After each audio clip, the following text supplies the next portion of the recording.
on the player side of it, that second part, expectations for those guys in walkthroughs. Because again, I think, you want them to understand while this is not a physical period, there's a lot of important stuff going on. So how do you set those expectations for them? Well, we tell the players that the practice starts as soon as they cross the white line. And that white line is called the focus line.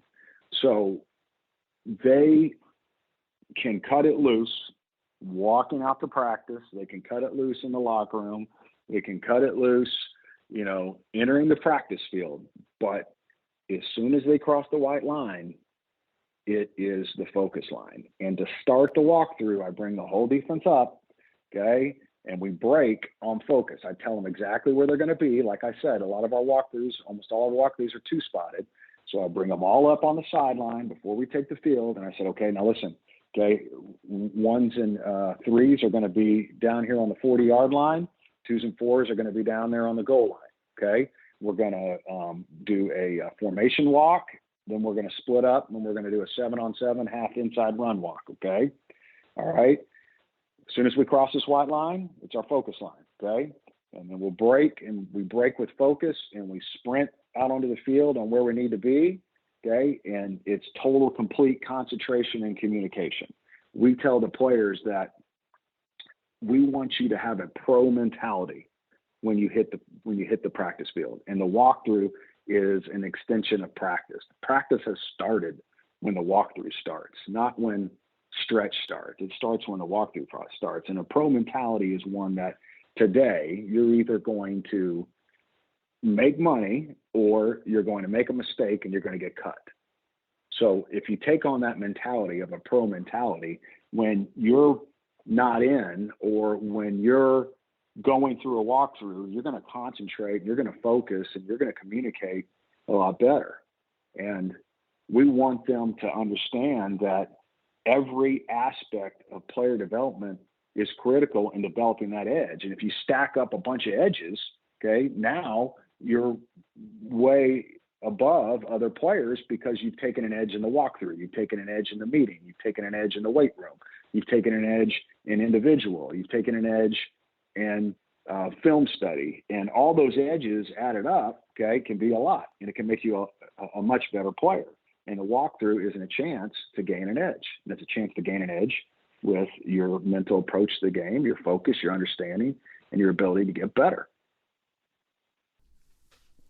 Coach, on the kind of the coach's side of things in player development, your role as the defensive coordinator, you have a staff together. Sometimes you have those experienced coaches, sometimes they're the younger coaches. But for you, some of the things that you emphasize to the coaching staff in helping them in the player development aspect of what you want your coaches to do on the defensive side of the ball, how are you coaching those guys?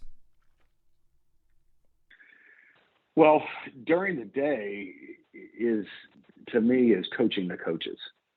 And I want to make sure that I'm detailed and as clear as possible on the expectations and what I exactly want them doing at practice. I want them to know exactly where they stand for every drill. I want them to know exactly what they're looking for in every drill. And I want to make sure that the buzzwords that they're using are the exact same buzzwords that we all agreed upon.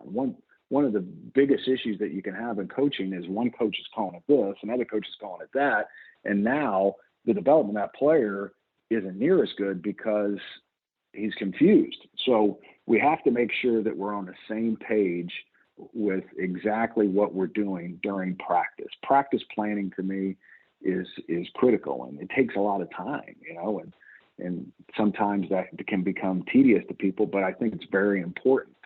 Okay, the most important time is the time that you spend with your players. And so the plan of what you're going to do with the time with your players is critical. It's not the most important time isn't how much video you watch. The most important time is the time that you spent with your players. So make sure that time is used wisely and it's detailed and it's organized, and that all the assistant coaches are on the same page.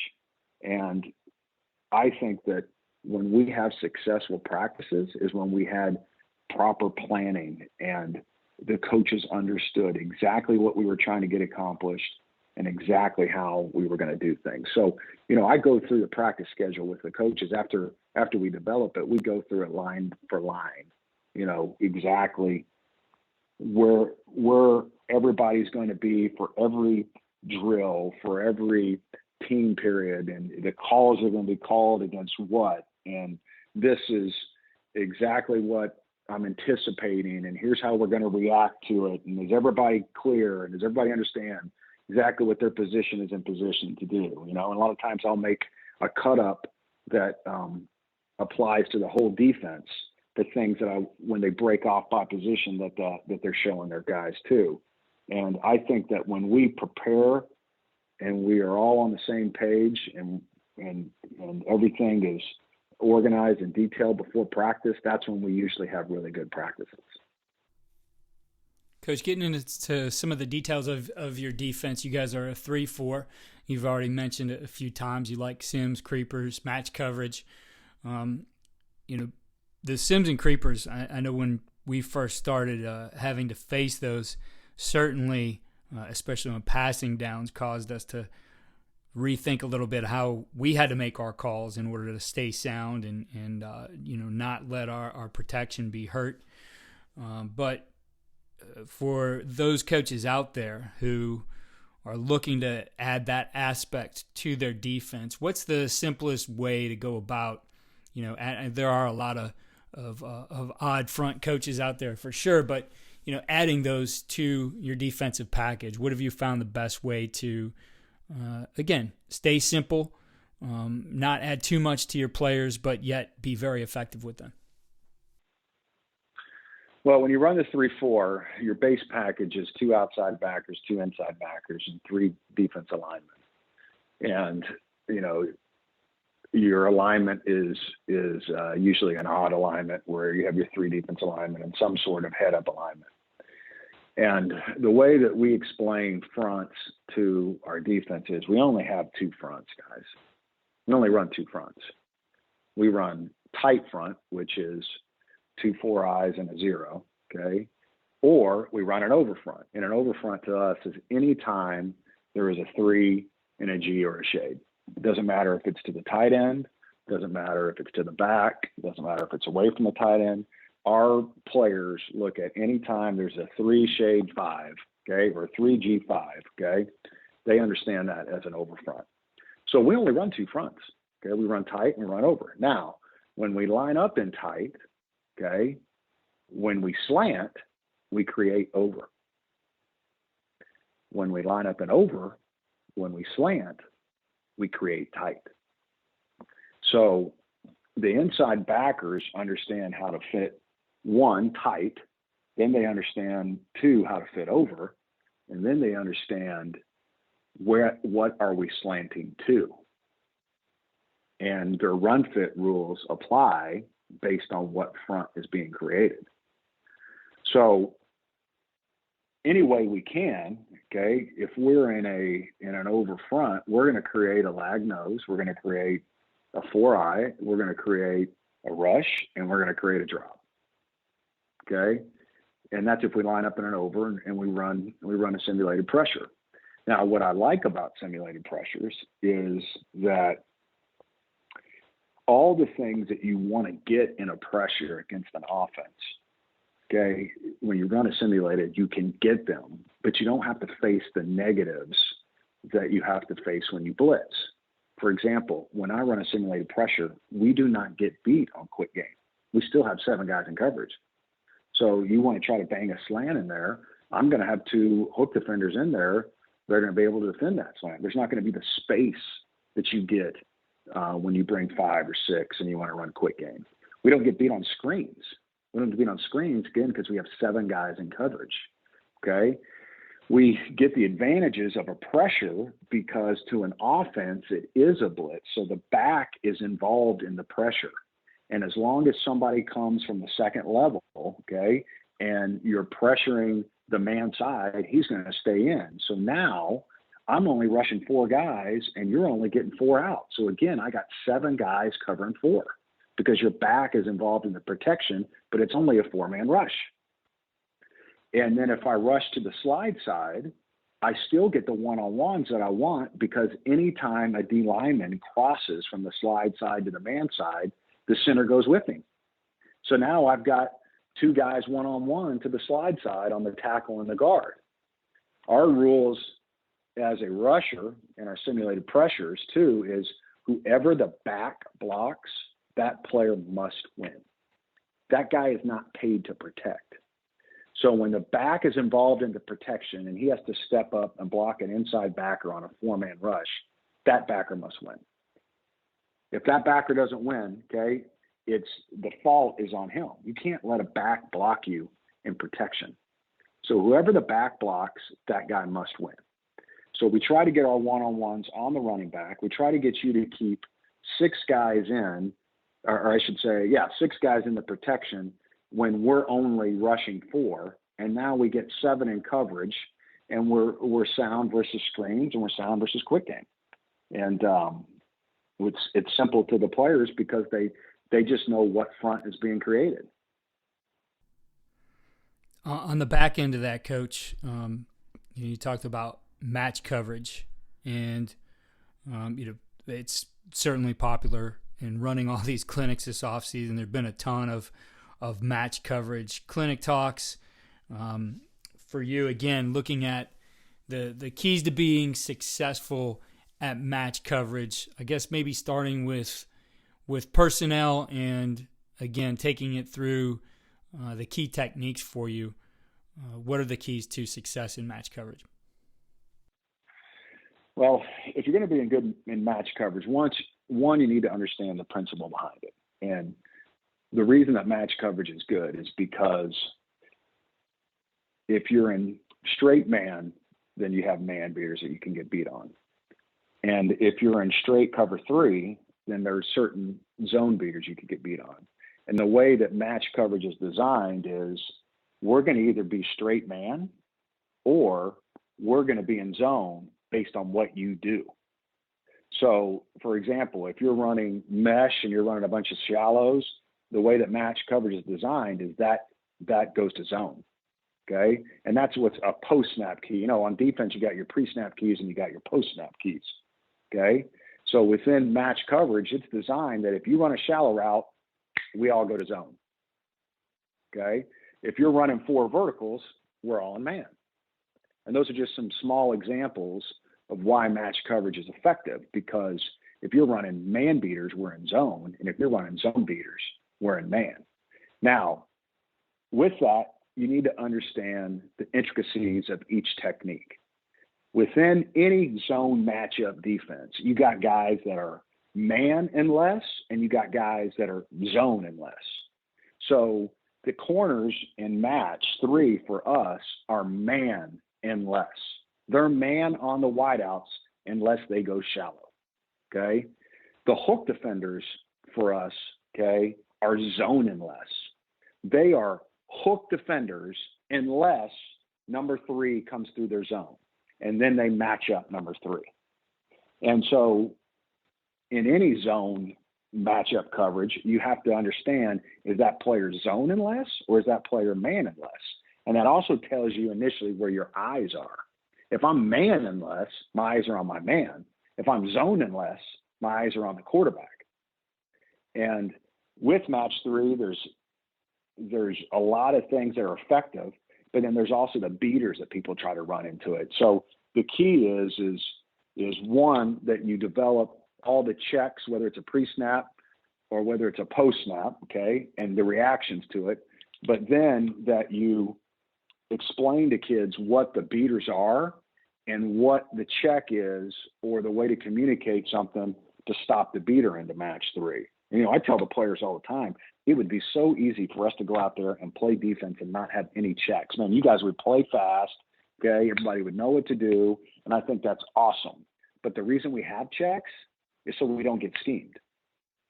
The reason we have checks is there's something that they're doing right now that's going to put you in a tough position to make a play. So we're going to check it. And so they need to understand why you're checking something and when you're checking something, and you've got to work that, and therefore you don't get beat on the beaters that come up with it. Coach, for you, what are some of the more difficult beaters to school your players up on? Ones that, I guess, present the most problems? Well, anytime you're in a zone defense, okay, whether you're in a zone matchup or you're just a straight zone, you've got to work flood routes. So like anytime they can get 4 guys into a zone, that's not in your base teaching, is who has the 4th player in the zone. And so you have to coach the guys who is the 4th through player, right? Anytime you flood a zone, who are the 4th through guys, right? Okay. And then also in match 3 is how are you playing trips? People in match 3, there's all different ways that you can play trips. So when I say trips, I'm talking about like through true speed receivers out there. Mm-hmm. How are you playing it? Are you zoning it? Are you manning it? Are you playing match technique, which match technique means you're manning it unless they go under. And if they go under, then you're zoning it. Okay. And so you've got to, and then are you pushing towards X in trips, or are you pushing towards 3? And that might be based on skill. That might be based on game plan. That might be all different kinds of things.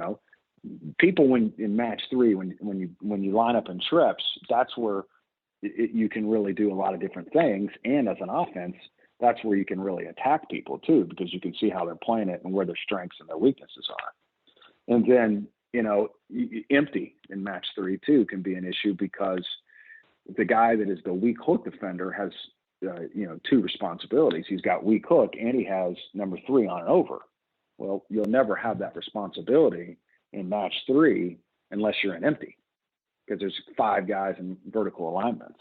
And also the way that anytime you want to attack a team that runs zone and matchup, you want to find a way that you can get them to check, zone to one side, and then somehow run a guy over into the man side and get in a position where nobody takes it. In a match 3, you tighten them up, you get them to bunch it up. As soon as you bunch up in a match 3, they're going to zone check it. And then once they zone check it, now you want to try to run an over route or something over to the man side, okay, and run those guys off to the man side. Then you run an over route over there, and you might get somebody free.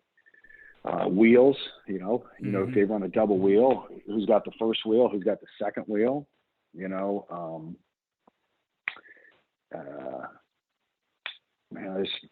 matchup issues. You get over and you got to, you put Reggie Bush at your tailback, and you get him on a linebacker over there, and you cut the split of X and you run a wheel on him. Okay, so you can get matchup issues over there too. Yeah, I think you described all the popular things that offenses are trying to do there, certainly, and trying to defeat that. But again, as you said, being able to have some of those checks allows you to stay sound. Coach, flipping gears. Let me say another thing.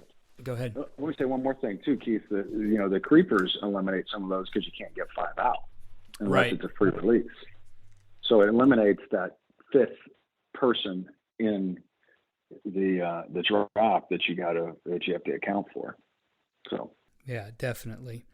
Coach, flipping gears here, one of the things you and I were talking a little bit about before we got going was, developing as a coach today, and the way things have changed a little bit, and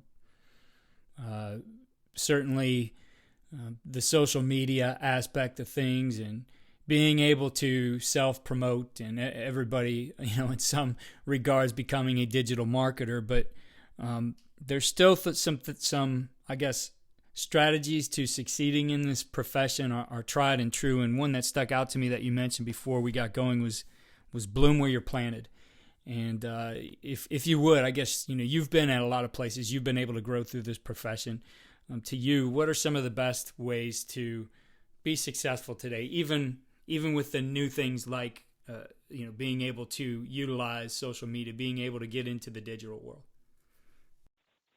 Well, I think social media is important in recruiting. You can definitely get a message out there to recruits, and it's important to, your brand as your football team. But social media is not going to get any college coach a job. There's not one college coach that says, hey, let's pull up his Twitter account and see how good of a Twitter guy he was before we hired him. I think that there's some things in social media that are important, but it's not going to help you move up in your career. The things that are important in moving up in your career as a college coach is, what do other college coaches think about you? The way that you get jobs is based on what other college coaches think about you, and things that they're going to describe about you are: 1, is he loyal? 2, is he organized? 3, is he a worker? Is he part of a solution and not part of the problem? Is he detailed? Is he a motivator? Is he a learner? Is he a guy that is above reproach, which means he doesn't lose his cool? Is he a guy that's compassionate with his players? Is he a guy that can be himself, but that he can change? He's a guy that's constantly trying to be the best he can be. Accountable? Is he self-disciplined? And is he a role model? Is he honest? Those are things that I think, if you really want to move up in the profession, then you concentrate on looking yourself in the mirror and seeing where you are with some of those characteristics. And then what's going to happen is that people that you're working with are going to see that in you, and they're going to be your reference for you for your next job. People are going to call and say, hey, tell me about Joe Blow. Oh man, this guy, he's so organized. He's got everything down to a T, and he's a great staff guy. He gets along with everybody. And when he hits the field, man, he's energetic and he's motivating his players.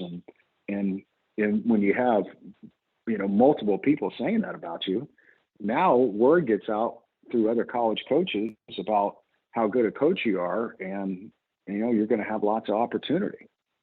3 main things in a college coach is the ability to coach, the ability to recruit, and the ability to get along with other staff members.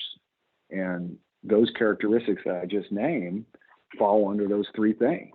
And so if you concentrate on doing those things, I think that you'll move up. Everybody's on a different track too. I talk to young coaches all the time. I've been doing this for so long and I haven't had a chance to move up, and so-and-so just got in and he's already at a D1 school. Well, just because you're on a different track doesn't mean that you can't get to the final ending. You just know that whatever your strengths and weaknesses are in your career, are what they are. And you can still get to the same place that any other coach is trying to get to. It just may be a different track to get there. And don't lose sight of that, and keep doing, everything right. And eventually, your break may come when you're 40, as opposed to some other coach's break came when he was 25. Doesn't mean that you're not going to get to where you want to go. It just means you're on a different track. Definitely. That's great advice, Coach. And you've brought up a lot of great things during the course of this conversation. But when you look at all the things that you do as a coach, what's the one thing you really point to that gives your players the winning edge? Well, I want my players not only to, execute and to swarm the ball and to win one-on-ones and to create takeaways and to tackle. We call that the standard. Those are the 5 things that we harp on with our players, and we chart that and we watch that after practice. But on top of that, I want my players to understand concepts and situations. A perfect example, somebody's tempoing and you're in a man-free coverage and you're going to get down and they got a 2-back set and, you're going to be in a 3-way with the 2 linebackers and the safety. And the rule was that the safety comes down to the tight end. Well, they tempo and the safety can't get over to the tight end. He comes down away, but the safety and the 2 linebackers, they understand the concept and they just bump over. Right? Okay. And so that's understanding concepts. And then, situations. The game of football is not won by yards. Yards doesn't determine wins. Okay.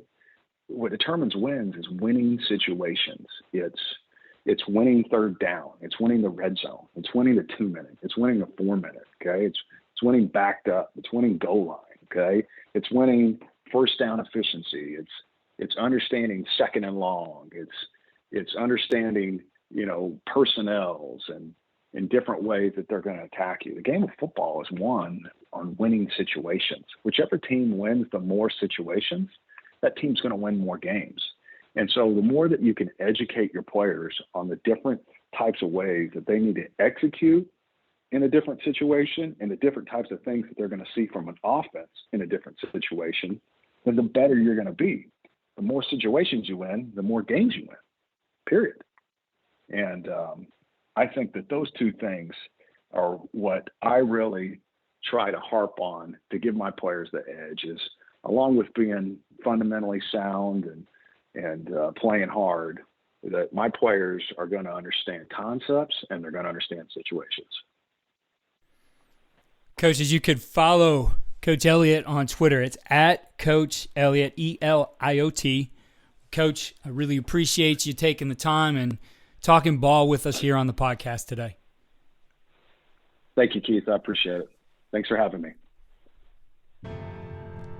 Thanks again for listening to the Coach and Coordinator podcast. Please check out all we're doing at coachandcoordinator.com. We've got some great things coming for you in May, and for the last 3 months or so of this offseason, we'll be back with All In on Offense and our deep dive on defense. And we have some great interviews with coaches, as well as some quick casts that we'll throw in there. Check out all we're doing again at coachandcoordinator.com, and follow me on Twitter at Coach K. Grabowski.